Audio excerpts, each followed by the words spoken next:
It's Care Providers of Minnesota's The Inside Scoop, featuring your advocacy team,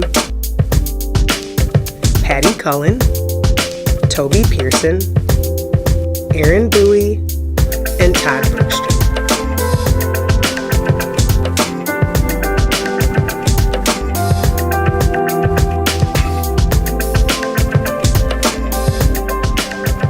This week's host, Toby Pearson.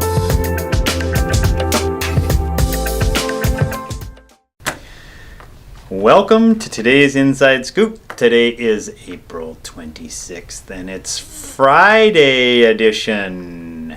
So we had a busy week this week. Lots of stuff happening on the floor of the House and the Senate. They spent long hours negotiating, actually not negotiating, just basically debating and arguing over bills for lots and lots of hours. So what happened on our stuff?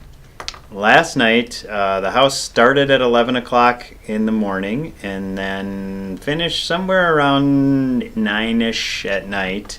So a good, healthy amount of time spent on the HHS Omnibus Bill, which is where a number of our provisions are included that we do not like. Specifically, they have cuts to nursing homes, they have assisted living over-regulation, and then they also have the massive expansion of swing beds. Basically, everything happened on party line with a few exceptions. The House ended up passing the HHS Omnibus Bill, including all three of those things last night, which means now it will go towards conference committee to be negotiated with the Senate. Remember, the House is also dual tracking all of the assisted living licensure stuff. So the bill that Jen Schultz is carrying on licensure, which again is too much, too overburdensome right now, we continue to work with them. That was heard in Ways and Means in the morning, which means it will go to the floor likely next week. And then again, they're trying to set up a dual track where that might end up in a conference committee as well, but we'll see because that's dependent on the Senate. The Senate yesterday had hearings in Finance Committee where they took what were the two omnibus bills, one by Abler and one by Benson, and combined them into one HHS omnibus bill so that it matches up with what's going on in the House. They combined those last night. Lots of discussion, but at the end of the day, pretty much party line, it moves on, which means we expect it to be heard on the floor beginning of next week to get passed off the floor and then moved into conference committee.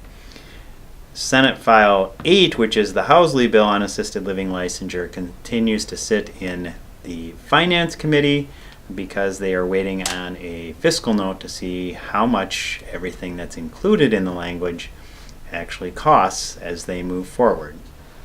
So we're kind of on hold, kind of not on hold. But what was included in the Senate bill that we actually really like were four things. Electronic monitoring language is moving, which is language that we can support. The increased number of ombudsmen is included as well, which again is something we support. The EW increases based on your higher percentage of EW being served continues to be in the omnibus bill, which is again something we support. And then there's also moratorium money for the nursing facilities, which again, all good stuff. The message on the Senate side is really also boils down to no cuts to nursing homes. Because the House passed their $68 million in cuts, we need the Senate to have a strong position against any cuts to nursing homes. So the Senate position again, we like everything, including the fact that they do not cut nursing homes in their position right now.